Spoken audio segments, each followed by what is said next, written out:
Good morning বন্ধুরা। আজকে একদম বাসে চেপে আরাধ্যাকে নিয়ে যেতে যেতেই ব্লগটা স্টার্ট করেছি। সকাল থেকে আর টাইম পাইনি, তো চলো সকালটা এইভাবেই শুরু করি। আমি সুস্মিতা চলে এসেছি আবার শান্তিনিকেতন লাইফে নতুন একটা দিন নিয়ে। তো তারপরে একবার আরাধ্যাকে নিয়ে বাড়ি এসেছি। আর এই দেখো বন্ধুরা, আরাধ্যাকে স্কুল থেকে নিয়ে বাড়িও চলে এসেছি। এই দেখো রান্না বসিয়ে দিয়েছি, আর কুমড়োর তরকারি কালকে রাতে করে রেখেছিলাম, তো সেটা দিয়ে মুড়ি খেয়ে নিয়েছি। এবার ডিমের ঝোল করব আর ভাত করব। ভাতটা হয়ে গেছে, আবার ফুটে গেছে, ডিমের ঝোলটা বসাই। তো রান্নাগুলো করে নিই চটপট। প্রচুর গরম। হ্যাঁ, ওয়েদার ঠান্ডা আছে কিন্তু গরমটা আছে, রান্না করতে গেলেই গরম লাগবে। তো চলো আসছি একটু পর।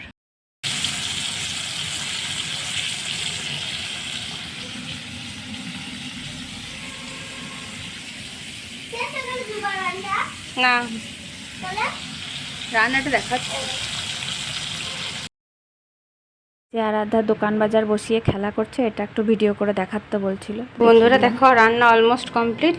ভাতটা আরেকবার বসিয়ে দিয়েছি, আর এইখানে কুমড়োর তরকারিটা আরেকবার গরম করে নিয়েছি। এটাতে একটু ভাত আছে, এটাতে আছে ডিমে আলুর ঝোল, আর আমরা চাটনি। আজকে ভীষণ হালকা হালকা মেনু। আর দেখো, ছাদে থেকে কাপড় চোপড়ও তুলে নিয়ে চলে এসছে, যেগুলো সকালে কেচেছিলাম। কেচেছি সেগুলো শুকিয়ে গেছে, তো সেগুলোকে গুছিয়ে নিই। ভাতটা হতে হতে তারপর বাসন ধোবো। আর যেগুলো পরে আরাধ্যা স্কুল থেকে এসছে সেগুলো কেচে মিলে দিয়ে এসছি। আবার ওদিকে ডিমের ঝোল বসিয়ে ওগুলো কেচে মিলে দিয়ে চলে এসছি। প্রচুর গরম করছে, তাড়াহুড়ো করে রান্না করেছি। তো চলো করতে থাকি, তোমাদেরকেও দেখাতে থাকি। একটু পর আবার কি করছি দেখাই। বাইরে বাসন আছে, এই যে দেখো বাসন আছে, সব পরিষ্কার করব। তো রান্না বান্না সব কমপ্লিট, শুয়ে পড়েছি। তোমার তো দেখিয়ে দিলাম কি রান্না বান্না হয়েছে, তাই একটু স্নানও করে নিলাম, চেঞ্জও করে নিয়েছি। আর এখন একটু রেস্ট নেব, তারপর আবার 12টার সময় জল ভরবো। এখন অনেকটাই টাইম আছে, একটু শুয়ে নিই। আর সকালে উঠেছি 5টায়, উঠে থেকে আর ব্লগটা স্টার্ট করিনি, কারণ হচ্ছে প্রতিদিন একই জিনিস সকালে কি দেখাবো, সকালে তাড়াহুড়োও থাকে।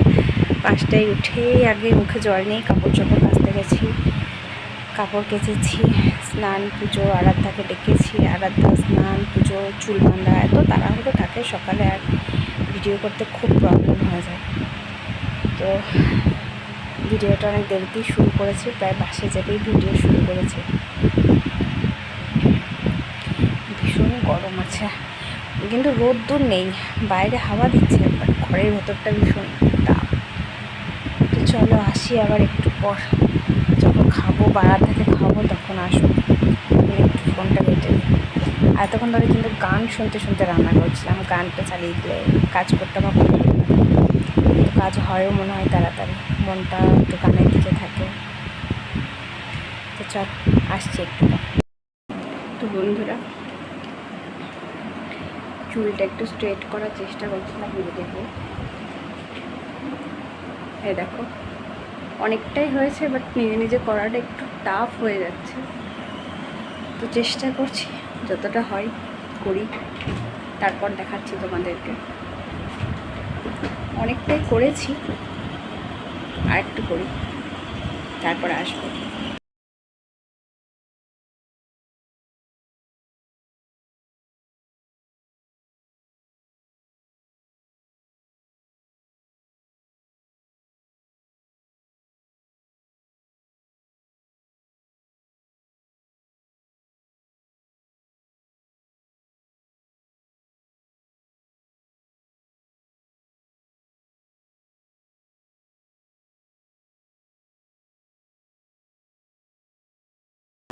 তো অনেকটা স্ট্রেট হয়েছে, এই যে চুলে পনিটেল বেঁধে নিয়েছি, আর এই যে লেয়ার্সগুলোর জন্য একটা আছে, গরম করছে সেজন্য বেঁধে নিয়েছি। প্রচুর গরম। তাহলে আরাধ্যাকে খেতে দিয়ে দিই, যা হয়েছে হয়েছে, যা করেছি করেছি, যেমন পেয়েছি করেছি। পরে যখন আবার শিখে যাবো ভালো করে করবো। চুলটা তুলে বেঁধে নিলাম, প্রচুর গরম। আরাধ্যাকে খেতে দিয়ে দিই চলো। তো বন্ধুরা, বিকেলবেলা ঘুম থেকে উঠলাম, এখন খুব ঘুম হয়ে গেছে। চলো ছাদে কাপড়গুলো নিয়ে আসি। তো চলো ছাদে নিয়ে যাই, ছাদে নিয়ে গিয়ে একদম দেখাই তোমাদের। ছাদে জামা কাপড় কয়েকটাই আছে, দেরি করে ইচ্ছা করে আনতে গেলাম কারণ অনেক দেরিতে কেচেছি আর ছাদে যেতে মনও করছিল না। তো চলো সব তুলে নিয়ে চলে আসি, তারপর নিচে যাব, গিয়ে সেগুলো আবার গোছানোর ব্যাপার আছে। টুকটুক করে তুলে নিই জামা কাপড়গুলো, বিকাল পর্যন্ত একদম সব শুকিয়ে গেছে, শুধু আমাদেরই জামা কাপড় ছিল। গোছানোর পালা, গুছিয়ে নিই। আর আরাধ্যা তখন ওঠে নেই, শুয়ে শুয়ে ফোন দেখছিল। আর তারপরে দুজনা মিলে হাঁটতে বেরিয়ে গেছি রেডি সেডি হয়ে। কোথাও যাইনি সেরকম, হেঁটে হেঁটে গেছিলাম আমাদের প্রিয় জায়গা রেল ময়দান মায়ের মন্দিরে। তো ওখানে কিছুক্ষণ বসেছিলাম। আর এটা মিশন কম্পাউন্ডেরই একটা রাস্তা দিয়ে আমরা যাচ্ছি, তখনই একটু ভিডিওটা শ্যুট করেছিলাম, তারপরে আর সেরকমভাবে ভিডিও করিনি কারণ ওখানে গিয়ে বসে থাকতে খুব ভালো লাগে, বেশি ভিডিও করতে মন করে না। এই দেখো, তাই একটুখানি ভিডিও করে নিচ্ছিলাম। পিছনের লোকটি মনে হয় দেখছিলেন। আর আরাধ্যার আমি ছিলাম। তো তারপরে একটু ঘুরতে চলে গেছিলাম। আরাধ্যার আমি স্টাইল বাজার একটা জিনিস এসছে নাকি দেখতে গেছিলাম, তো পছন্দের মতন জিনিসটা পেলামও না আর দেখতেও পেলাম না, তো চলে এসেছি তারপরে ব্যাক করে বাড়ি। আর আসার পথে নিয়ে এসেছি আরাধ্যার জন্য পকোড়া খাবে বলছিরা। দেখো বাবু চিকেন পকোড়া খাবে, চিকেন পকোড়া নিয়েছে। সবই তোমার নাও। তো চলো খেয়ে নিক, বাজার থেকে চলে সে চেঞ্জও করে নিয়েছি, ভীষণ গরম। তো আগে আরাধ্যা খাক, আর ওদিকে ভাত চাপিয়ে দিয়েছি প্রেশার কুকারে। একবেলাকার মতন করেছিলাম, রাত্রে ভাত করব, ডিম মাখা করব, 2টো ডিম সেদ্ধ দিয়ে দিয়েছি, মাখা করব। আর দিনে ডিমের ঝোল করেছিলাম, তার আলু, ডিম তো দিনে খেয়ে নিয়েছিলাম, একটু ঝোল আর আলু আছে, ওটা দিয়ে রাতে খেয়ে নেবো। তো দিনে ওটা উঠে গেলে আরও ভালো হতো, সাথে গুলে নিতাম। তো ঠিক আছে, তো চলো খেয়ে নিই, একটু পর আবার আসছি।